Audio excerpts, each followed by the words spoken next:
Shalom to the elect of Israel, to the hopeful elect of Israel, you Hebrew Israelites, you so-called Negroes, Latinos, Native Americans, West Indians, and Haitians. Gotta give all praises, honor, and glory to Yahweh, Bahashem, Yahweh Shah, the Most High, the Heavenly Father. His Hebrew name is Yahweh, not Yahweh, not Jehovah, not God, not Elohim, not Most High, not Lord, not Yah, not Jah, not Ahaya, not Allah. It's Yahweh. And his only begotten son name in the Hebrew is Yahweh Shah. Not Yahshua, not Yeshua, not Jesus Christos, not Jesus Christ, not Serapis Christos, not Yeshaya, not Yehoshua. It's Yahweh Shah. So gotta give all praise and glory to Yahweh, Bahashem, Yahweh Shah, Bahashem, Rikah Kodash. Double honors to the apostles and elders of Great Millstone who rule well, who teach well, who are the apostles and elders of all of Israel, whether you can accept it or not. And a sincere salutation to all the occupants pushing this truth and believing this truth throughout the four winds of the earth, the entire world, waking up the hopeful elect. And shalom to the outwalk who are listening and learning. The few sisters who are listening and learning. I'm Isaiah from GMS Orlando Camp coming at you another lesson in truth, facts, faith, and edification. Another daily edification. Lord's willing. Let's be edifying. Now this is a lesson. I'm basically laying back on the lesson I did yesterday. This guy, Dr. Michael Brown and Vocab Malone. And the title of the video was Hebrew Israelites can no longer use Jeremiah 14:2. So I titled this lesson, These Fake Christians and Their Plantation Christianity Minds don't understand the scriptures, man. You clearly don't understand the Bible.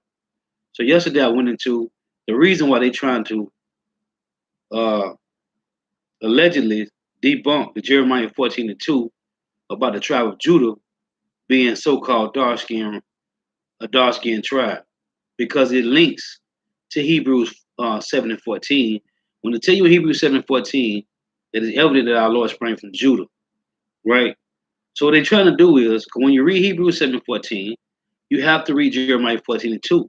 They are precepts that link right together, man. It said that Yahweh come from the tribe of Judah. And it tell you that Judah is a dark-skinned tribe. So they're trying to separate Jeremiah 14:2. Well, this lesson here, you Jakes, you two-third bug-out Jakes, you got this guy Eric Mason said that Jeremiah 14:2 is not talking about the people. It was talking about the literal gates of Jerusalem. Well, you got two-third bug-outs like Eric Mason, and you got heathens don't understand these scriptures, man. These scriptures is plain about Jeremiah 14:2, but you have to do some reading.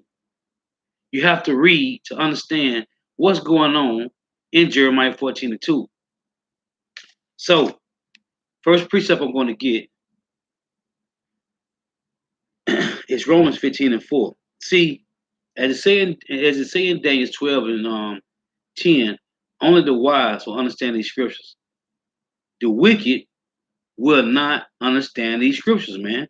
I don't care what you do, how much studying you do, you will never understand these scriptures. It's not for you. You will not get it. So let's read this.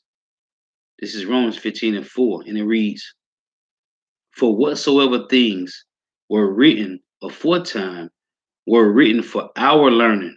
Who's learning? So-called Negro, Latinos, Native Americans, West Indians, and Haitians.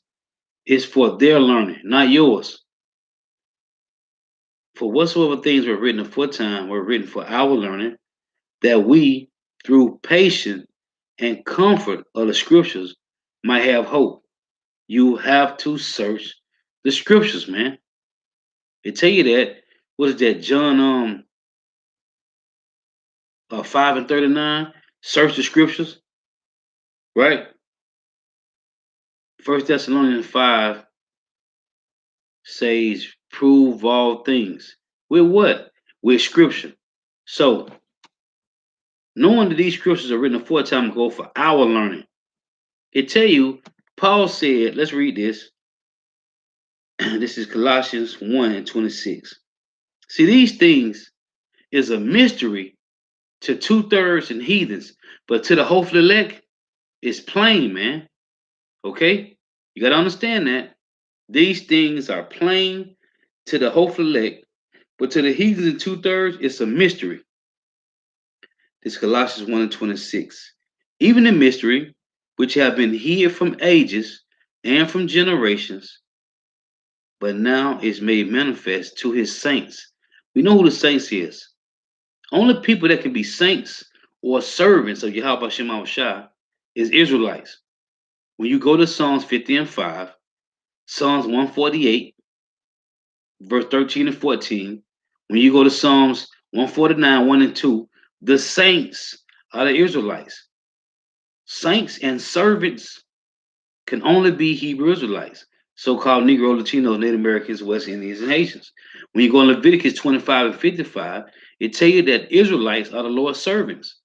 So the only way you can be servants and saints of Yahweh Shem Shai, you have to be an Israelite, and not all of Israel. Okay? The Lord is not calling all of Israel. Tell you that in Romans 11 and 7. Tell you that in Romans chapter 9. They are not all Israel, which are of Israel. So it's only the hopeful elect will understand these scriptures. So let's deal with Jeremiah 14 and 2. This point is not about the word black. It's about who was sitting at the gates. What is it talking about? That the gates thereof language, they are black unto the ground. It say Judah mourneth. What does it mean to be mourning? What is it talking about the gates? We already know what that word black go into. Let's deal with Judah mourning, and they are upon the ground. Who was at the gates? This is important, man. This is important to know. What is it talking about when it said about the gates, man? Because this guy Eric Mason said the gates was talking about the literal gates of Jerusalem. No, it wasn't. Or any city where Judah, Benjamin, and Levi, the elders, was in the city. It's not talking about that, man. Now we're going to prove this with scripture. First precept I'm going to get. Let's read this. This Jeremiah 14 and 2. And it reads, Judah mourning in the gates thereof language. Now I said this yesterday in the other lesson. The real Jews are in mourning. Okay? The ones that rule the planet, the so-called Jews, the 1948ers, they've never been in mourning, man. They have never been in mourning. They own everything, right? They control the entire planet, man. I don't care if it's food, water, transportation, housing, money. They control everything, right? So it says Judah mourning, and the gates thereof languish. They are black unto the ground, and the cry of Jerusalem is going up. Why is Jerusalem crying? If it's talking about the land, it's not talking about the land, it's talking about the people, right? Let's get this. 2 Maccabees 5 and 19 reads, Nevertheless, Yahweh, Ba'ashem Yahushua, did not choose the people for the place sake, but the place for the people's sake. So, Jerusalem was chose for Israel's sake, right? This is just giving you some understanding of the gates. This is Lamentation 2 and 1. And it reads, How have the Lord covered the daughter of Zion with a cloud in his anger? Talking about the 12 tribes of Israel. And cast down from heaven unto earth the beauty of Israel, and remember not his footstool in the day of his anger. The Lord hath swallowed up all the habitation of Jacob, and have not pitied. He hath thrown down in his wrath the strongholds of the daughter of Judah. He hath brought them down to the ground. You see this? He hath polluted the kingdom and the princes thereof. So, who was this that wrote Lamentation? It was Jeremiah, man. So, when you read Jeremiah 14 and 2, it's talking about the people of Israel. Okay? Again, Lamentation 2 and 2, it say, He have brought them to the ground. Who? The people. Not talking about no damn gates, man. Okay? He brought the people down to the ground. He had polluted the kingdom and the princes thereof. And I said I wasn't gonna do this no more, man, but it's needed to do, man. Because we were supposed to be doing what? Defending the gospel. This is verse 3. He have cut off in his anger all the horn of Israel, which is what? The power. Horn represents power, right? He have drawn back his right hand from before the enemy, and he burned against Jacob like a flaming fire. It say, and he burned against Jacob like a flaming fire. They tell you that in Judges 2:14 that the Lord was hot with Israel. Okay? Go read Judges 2:14. Said the Lord was hot with Israel, so he sold them to the spoilers. And he burned against Jacob like a flaming fire, which devoured round about. He had bent his bow like an enemy. He stood with his right hand as an adversary. Just talking about Yahweh, and slew all that were pleasant to the eye in the tabernacle of the daughter of Zion. Because he said, what? We are the apple of his eye. It say, and slew all that were pleasant to the eye in the tabernacle of the daughter of Zion. He poured out his fury like fire. The Lord was an enemy. He hath swallowed up Israel. He hath swallowed up all her palaces. He hath destroyed his strongholds and have increased in the daughter of Judah mourning and lamentation. That's why I said Jeremiah 14:2, Judah mourneth, right? Just verse 6. And he have violently taken away his tabernacle as if it were of a garden. He hath destroyed his places of the assembly. The Lord Yahweh have caused the solemn feasts and Sabbaths to be forgotten in Zion. This devil vocab said, y'all to discontinue from y'all heritage. It's talking about the land. No, nigga. We was discontinued from our heritage and the land. Is you listening? Again, Lamentation 2 and verse 6. The Lord Yahweh have caused a solemn feast and Sabbath to be forgotten in Zion. We forgot everything, man. Way over here on this side of the world, we forgot everything, right? And have despised in the indignation of his anger the king and the priest. The king and the priest, man. The king of Israel and Judah and the priest. The Lord have forgotten, man. He made us forget everything. Verse 7 reads, the Lord have cast off his altar. He have abhorred his sanctuary. He have given up into the hand of the enemy the walls of her palaces. They have made a noise in the house of the Lord Yahweh, as in the day of the solemn feast. And Shalom to the occupant of Akwaf on comment board. Yahweh Shema Shah, Barakathum.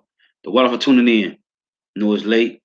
Brother just left the plantation a little while ago, so I want to do this basically like a part two to the one I did yesterday. Verse 8 reads, Lamentation 2 and 8. This is about understanding Jeremiah 14 and 2. For the one just tuning in about Judah mourning and the gates thereof language. It's not talking about some damn gates of the city. It's talking about the elders that sat at the gate. Because that's where all the wise counsel were done at the gates of the cities. So the Lamentation 2 and 8. The Lord Yahweh have purposely, Salaki, the Lord Yahweh have proposed to destroy the wall of the daughter of Zion. He have stretched out a line. He have not withdrawn his hand from destroying. Therefore, he made the rampart and the wall to lament. They languished together. Her gates are sunk into the ground. He hath destroyed and broken her bars. Her king and her princes are among the Gentiles. We were scattered. When 70 AD, the time the Babylonians took us down in 586 AD, BC, BC, all the way to 70 AD, man, we have been scattered among the Gentiles. Let's read it again, Lamentation 2 and 9. These devils don't read these scriptures, man. They don't read to understand what Jeremiah 14 and 2 talking about. You don't read the scriptures, man. It's talking about the elders that sat at the gate. And we're going to get into it. Who were the elders that sat at the gate of Jerusalem? It was Judah, Benjamin, and Levi, man. Okay? And what color were they? It was so-called Negroes West Indians and Haitians that sat at the gate, that sat at all the gates were elders, man. So Lamentation 2 and 9. Hey, if you read these scriptures, it's plain. That's why I started with the Lord said, only the wise understand these things, man. They don't read. The scriptures were written a 4 time ago for our learning, not you heathens. Vocab and Dr. Michael Brown, you are a physician of no value. Lamentation 2 and 9, it say, her gates are sunk into the ground. He have destroyed and broken her bars. Her king and her princes are among the Gentiles. Hosea 8 and 8. The law is no more. Her prophets also find no vision from the Lord. Listen to this. This is the kicker. Lamentation 2 and 10. The elders of the daughter of Zion sit upon the ground. There's a cut. I can stop right here, but it's more scripture. If your asses will read, it's plenty scriptures to prove it's talking about the elders, not some damn gates being painted black, man. The elders of the daughter of Zion sit upon the ground and keep silent. They have cast up dust upon their heads. For what? For mourning. Jeremiah 14:2 said, what? Judah mourneth, and the gates thereof languish. It's talking about the elders. The Lord, it's just said right here, the Lord took his wisdom from the elders, right? It say, the elders of the daughter of Zion sit upon the ground and keep silent. They have cast up dust upon their heads. They have girded themselves with sackcloth. Where we ran right now, well, on the other side of the world, wearing sackcloth. They have girded themselves with sackcloth. The virgins of Jerusalem hang down their heads to the ground. Hold on. Let's read Jeremiah 14:2 again. It's plain, man. Judah mourneth. Who? The elders mourneth. And the gates thereof languish. It's not talking about some bars, man. Gates that lock and close in the city. It's talking about the elders, man. They are black unto the ground, and the cry of Jerusalem is going up. Jerusalem, the land of Jerusalem, can't cry, man. It's talking about the people. Now, let's go back to Lamentation 2 again. Let's read this again. Lamentation 2 and 10. The elders of the daughter of Zion sit upon the ground and keep silent. See, Vocab Malone and this guy, Dr. Michael Brown, they didn't read this. Why they didn't bring these scriptures out? Because they in the scriptures, which I'm going to read. I got plenty more, man, to prove the point that the elders sat at the gate, man.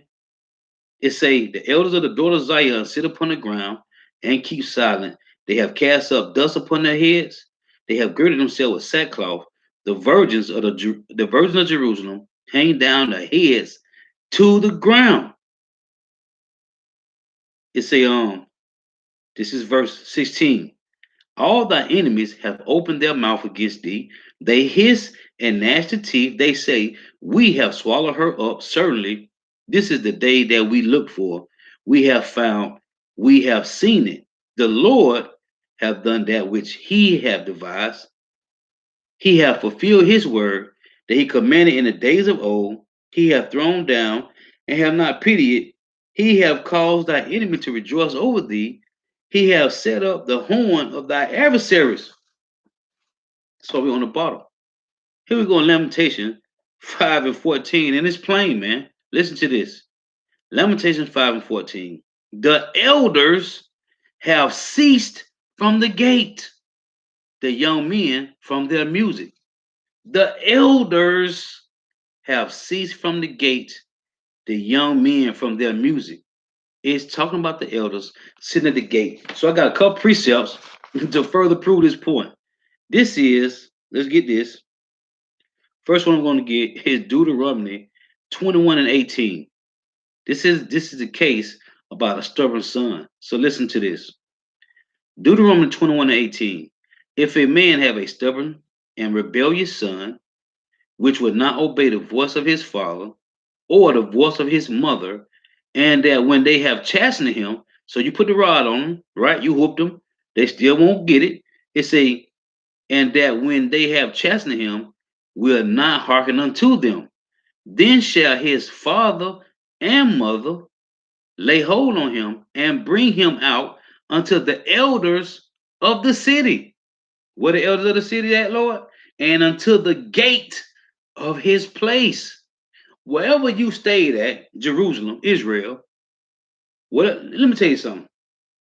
When you look at the map, you had the 12 tribes, right? We was all together. Judah, Benjamin, Levi, Naphtali, Ephraim, Issachar. They all had their lands, right? Divided by line, right? But we was all together. Each one of those had a gate, man. Okay? Judah had they land with their gates. Benjamin had their land with their gates, so forth and so on. The elders sat at the gate, at the entrance of the city, man. That's where the council, the wise council was at, man. Listen again. Then this is Deuteronomy 21:19. See, these devils don't read these scriptures, man. They just rant, go off one verse, and they run, oh, black, Kodar, and this and that. You don't read these scriptures, man. It's a verse 19. Deuteronomy 21:19. Then shall his father and his mother lay hold on him and bring him out unto the elders of his city and unto the gate of his place. You see, just want to bring that out. Here's another one. This is Ruth chapter 4. Just making a point about the gates and what was the gates dealing with in Jeremiah 14:2. It's talking about the elders again. This is Ruth 4:1. Then went Boaz up to the gate and sat him down there, and behold, the kinsman of whom Boaz spake came by, unto whom he said, hold such a one, turn aside, sit down here. And he turned aside and sat down. And he took 10 men of the elders of the city, well, at the gate, and said, sit ye down here. And they sat down, right? I want to read that point. Jumping down to verse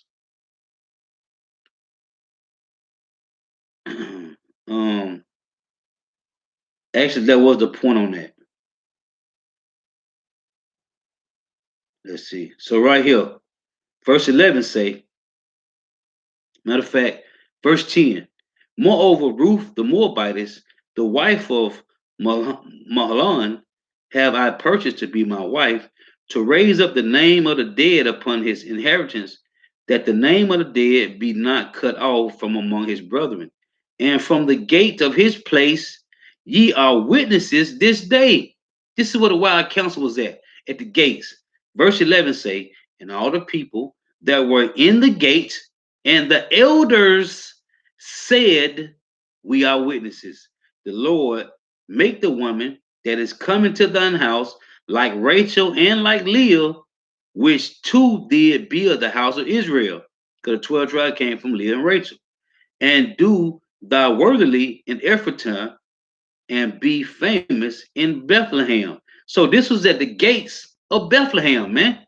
The elders was at the gates. This is where the wild council was at, man. You see, they don't read, man. Hold on, I got more. This is Proverbs 31:23.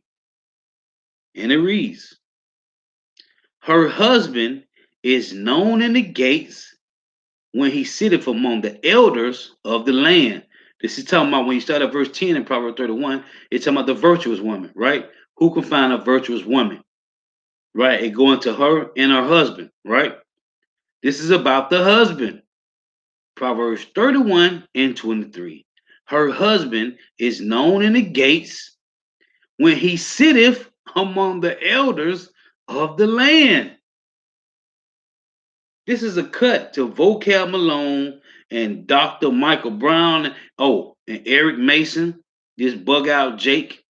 Talking about that's not talking about the Judah was black and the elder. Yeah, what is talking about then? Don't worry, we'll wait. Please explain it when you get time.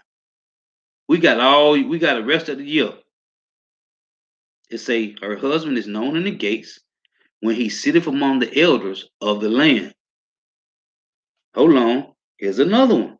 This is Proverbs chapter 1 and 21. And it reads, let's deal with 20. Wisdom crieth without.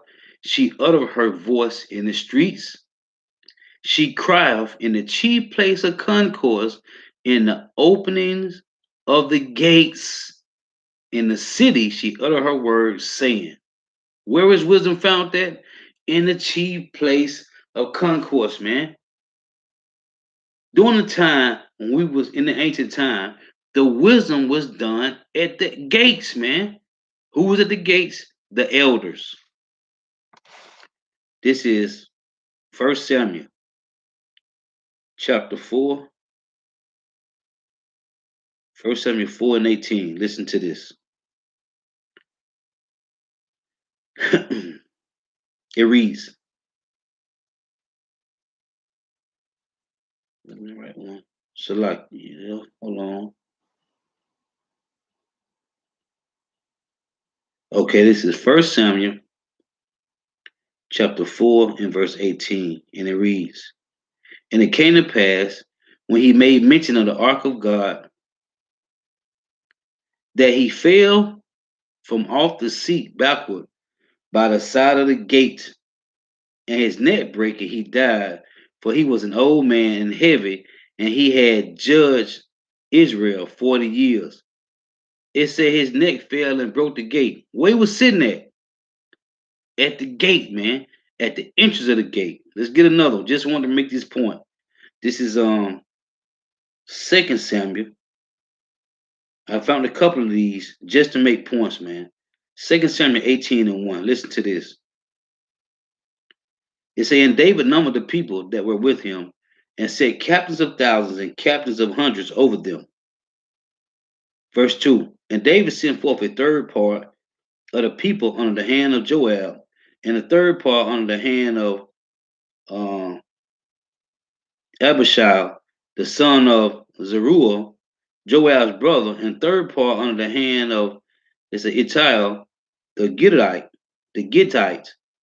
And the king said unto the people, I will surely go forth with you myself also. I want to make the point. Let me see.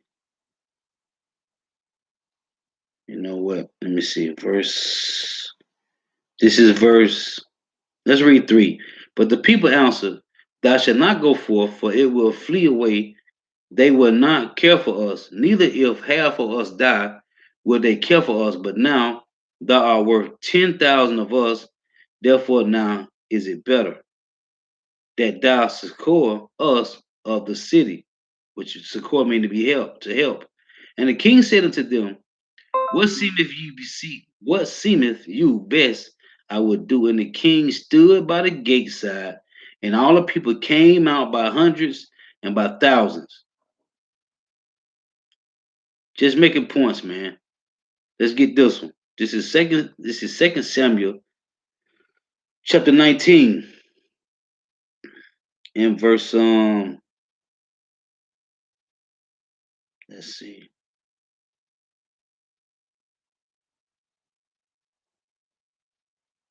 Second Kings, no, some Salakia. 2 Samuel 19 and 8. Just reading the points. Then the king arose and sat in the gate, and they told unto all the people, saying, behold, the king doeth sit in the gate. And all the people came before the king, for Israel had fled every man to his tent. Where is this done at? In the gate, man. Because that's where the wise counsel was at. Now, check this out. This is Esther. Let's read this. This is Esther chapter 2, and I'm going to start at 1.